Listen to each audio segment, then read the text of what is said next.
Alright guys, welcome to matchup number 3. We have the battle of the bad. 2 worst teams in the league. They're going to finish this way, but this, my friends, might determine who's going to finish last and who's going to finish next to last.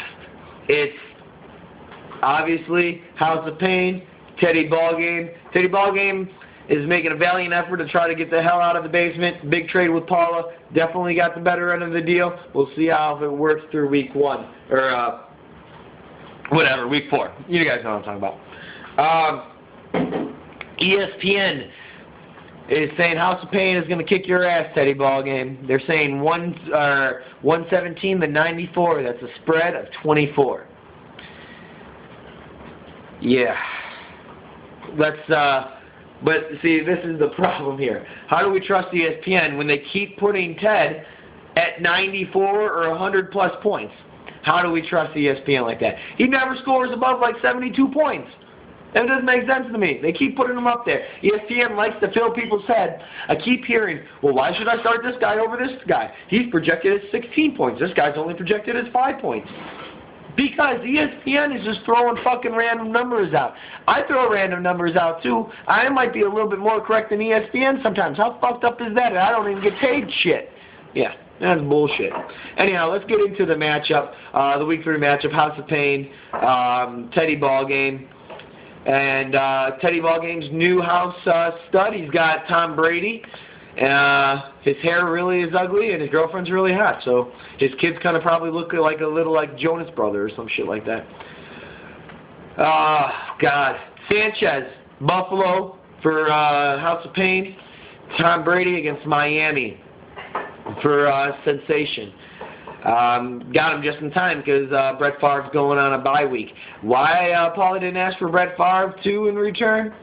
Don't know. God, Brett Favre could turn it on, get a lot of points, and at least be a decent backup for Michael Vick when Vick gets hurt or blah, blah, blah. But hey, I digress. I'm sorry. That trade's over with. Okay, I'm fine. I'm going to look, see how the bye weeks are affecting everybody. Teddy has Brett Favre, Marion Barber, Thomas Jones on the bench, and they're at bye weeks. Jason Wynn and Bernard Berrien for House of Pain. Obviously doesn't affect House of Pain as much. We'll see how that works out with their fill-ins. I'll tell you about their fill-ins in a second. Tom Brady against Miami's defense. Miami's really, really good defense. Doesn't give up a lot of fantasy points to quarterbacks. I see about only 13, 14 points coming out of Pretty Boy Brady.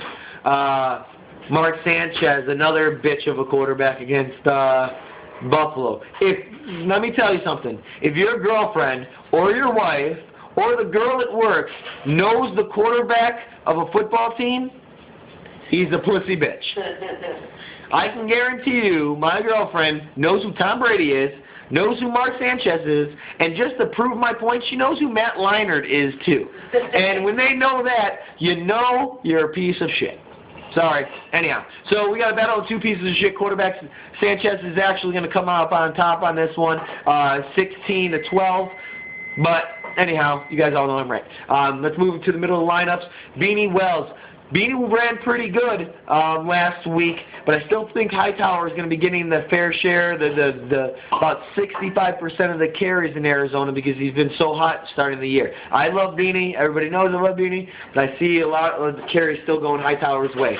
Ronnie Brown, Mike Sims-Walker, both going to be duds for Teddy Ballgame this week. Ronnie Brown going against the Pats. Patriots defense not that strong, but guess what? You're going to have to throw against the Patriots to beat them because they don't have a strong pass defense, but they're going to put up a lot of points on offense. So Miami's going to probably, if they can't get up early and start to control the clock, they're going to have to start throwing the ball around a lot. Mike Sims-Walker for Jacksonville against Indy. Indy's defense, we all know what Indy's defense is. Sims-Walker has been doing fine, catching the ball, doing great. Gerard's just not throwing the ball to him worth a shit. So we'll see if that changes. But I think Mike Sims-Walker gets about 6-7 points. Decent week this week. Mendenhall, Foster, and Tolbert for House of Pain. Tolbert for San Diego, you'd think he would be great because he's replacing injured Ryan Matthews, but Tolbert just is not going to get the carries. and they're still going to give them more throws to Phillip Rivers. It's just better in his hands than Tolbert's hand, especially with the one lost fumble and then the other fumble last week. Can't imagine the Chargers putting it in his hands too often anymore. Arian Foster of Houston going against an Oakland defense. Let me tell you something. Chris Johnson got shut down by Oakland's defense except for one fucking run. One. They're going to do the same thing against Arian Foster. He's going to have a week under 10 this week. Rashad Mendenhall against Baltimore. I don't like any receiver. I don't like any running back against Baltimore's defense. Mendenhall, 7 points. If we go to the receivers, Jennings and Malcolm Floyd against Steve Smith and Johnny Knox for Teddy Ballgame. Johnny Knox is going to have a decent game. He's going to get a lot of yards like he did last week. The only problem is he doesn't get any end zone targets. That's what makes it in fantasy. He's only going to be claiming about 6 points this week. Steve Smith for the Giants. He's still Eli's go-to guy. You're always going to be able to count on points for Steve Smith. Give me 12 for Steve Smith. He'll find the end zone again this week. Greg Jennings, Malcolm Floyd.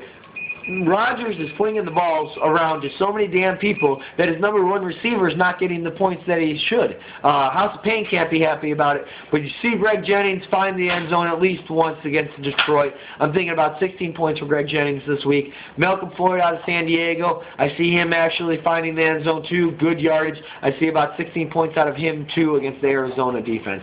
Tight ends, as tight ends go, Tony Gonzalez, nix them, throw him out. You can't do anything about it. Jason Witten's in there. I'll give Tony Gonzalez 4 points this week. Chris Cooley, Washington, newly acquired. He no longer has Dallas Clark, who always gives him points. Chris Cooley will give him points, though, as well. Not quite as much. He's not as much of a target, and they don't throw as much as Dallas Clark. Hence that. But still a steal with adding Brady to his team. Against a Philadelphia defense who gives up some points, give Cooley about 8 or 9. That's actually, I think both of them set their lineup quite well. Except Ballgame, I definitely would check for your flex spot. Willis McGahee going against, even though it's a Pittsburgh defense, if Ray Rice is not ready to go, which everybody says that he's a game-time decision, I'm going to see McGahee get a lot of carries. I know it's Pittsburgh's defense, but he'll get some points. I think actually about 10 points if that happens for McGahee.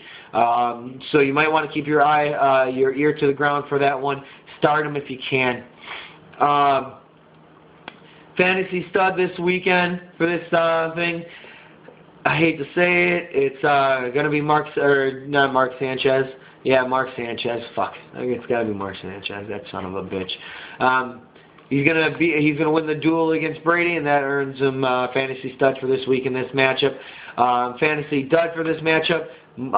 Adrian Foster, like I said, still 8-9 points. I know it's not too much of a dud, but for what House of Pain needs out of Arian Foster, he's definitely in dud territory. Sorry about that, House of Pain. Prediction, actually, got to go with House of Pain. Sorry, Ballgame. I think House of Pain goes to 2-2. Ballgame, you're going to fall to 0-4. You're just not consistent enough. Give House of Pain the win, and I give him the win a little comfortably. 22 points, House of Pain. Sorry, Ballgame. Maybe next week.